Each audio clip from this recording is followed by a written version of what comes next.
Hey there, how you doing? Charlie Winters here with horse racing tips for Wednesday, the 4th of September. Well, disappointing day on Tuesday. The first selection ran okay. I thought it came to win the race, and then I thought it became unbalanced. It was beaten fair and square, but then it stayed on again well for fourth. I think they changed the placings first four. I might have been wrong. Maybe when I placed the bet, I thought it was paying out in the first three, but once again they paid out in the first four, and we got fourth place. It didn't pick the whip up for quite a while, and I thought, oh, it knows he's got more. It can. He's still got more horse. I can't even say it. More horse under him, but I think it became a bit unbalanced and just stayed on in the end and got fourth place. We had a non-runner. I think we could tell by the betting that was it Indian Sound wasn't really going to run a race. In my opinion, that was clearly on a day out. That one helped force a quick pace, or just sat right behind a quick pace, faded along with the leader very quickly. And I'm going to try and remember the other one now. Jakarta. So that one, basically, I thought the jockey gave it a cracking ride, even though it probably came something like second last. He had quite a lot of horse under him. He went to take the lead, and I thought it was a good idea that what he started doing is he started leaning into the other two, as in like to put them off, make it awkward. And in my opinion, it worked to a degree because those horses didn't come anywhere, and it was only horses on the outer that actually well and truly beat him. Disappointing day, losing day. So obviously it's going to be a disappointing day. Let me get into Wednesday's bet. So sorry for that. I just changed my arms leaning on my knee. So it's a £5 day. It's a 50p each way Trixie and a 50p each way treble. So I'm going for a similar bet to what I had on Sunday, where I've got two strong fancies and at not great prices, and then I've got an interesting horse which I think they've got the price completely wrong. I think it's running much better than what they're making out. So the first selection, hang on a minute, I'm just cursing down, is Warm Summer at 11-4 in the 240 at Lingfield. I've had a look at this horse, and it's a newcomers race. Not a single one of these was ran before, so obviously I'm sticking pins in. But the angle is, I've looked at the breeding on this, and there's quite a few horses in this race that are bred to want quite a bit further. You've got the Roger Varian trained horse. Don't get me wrong, it's about 8-1. None of its siblings have wanted anything less than 1.2 miles. This is 6 furlong.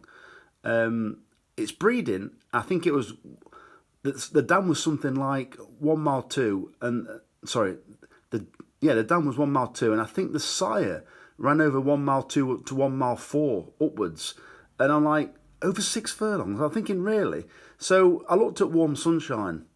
No, sorry, I didn't. I looked at Warm Summer. And this horse, it's out of Blue Point, which was a sprinter. It was a top-rated sprinter at one point. The dam is a 6 furlong to a miler. But the interesting thing is, I don't know how well you're going to see this. So this is going to be really awkward. But so this is the dam of this horse. So as you can see, look, these are the 4 siblings that it's got, because obviously this one's unraced that I've selected, so therefore it's not listed here. But there's also, is it a Dare Blue?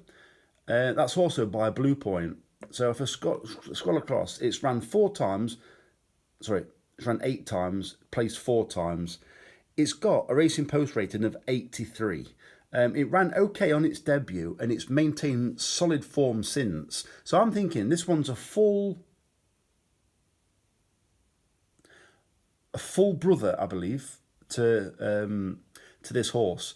So I think it's got an angle on the breeding. Obviously, it's a late developer because it's the back end of the season now. But I do like the look of the horse.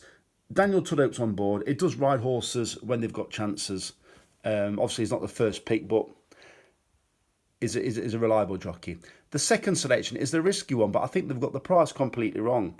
It's Enola Grey at 14 to just stick around for the last horse. Obviously, you're going to anyway, but it's got a cracking strike rate at Southwell, and I'm going to show it you in a minute. Enola Grey at 14 to 1 in the 253 at Southwell, paying 3 places instead of 2. This horse raced very wide last time. It ran in one of those racing league or super series, whatever races they're called. 26 grand up for stake. It raced extremely wide throughout, and it was there for just a run out, in my opinion. Obviously, they wanted to do well on it, but once you realise you've not got the track position, it's a day out. It's a run under your belt. Keep yourself ticking over. Well, this horse, it's up against. Bearing in mind, I think it's a 7-runner race, right? So they're paying first 3. One non-runner, it's a 50-50 chance, and it's 14 to 1. Enola Grey, course and distance specialist, loves the all-weather.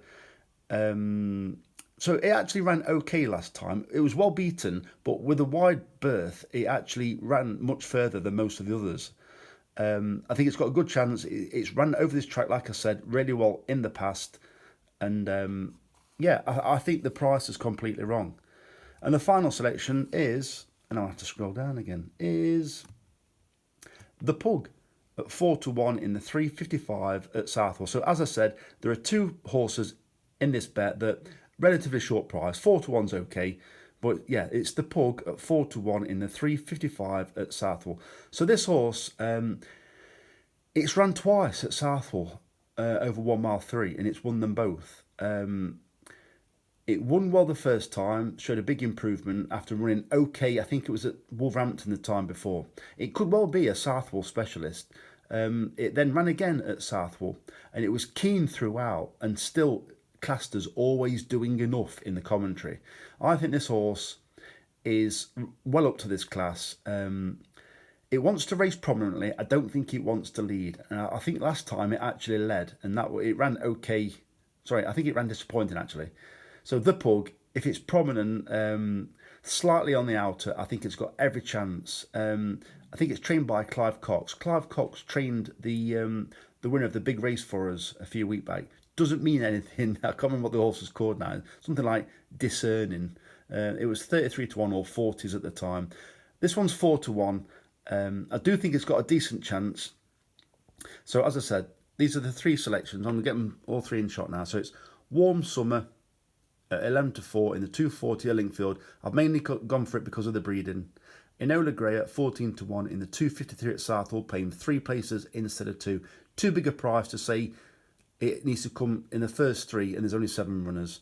And finally, the Pug at 4 to 1 in the 355 at Southwell. This one's a course specialist, whereas a lot of the others aren't. It's a weak race with a lot of question marks over a lot of the others. None of them have got loads of sand form. So I think, as I said, all 3 with chances in my opinion. So the very best of luck. Charlie Winters, over and out. Cheers, mate.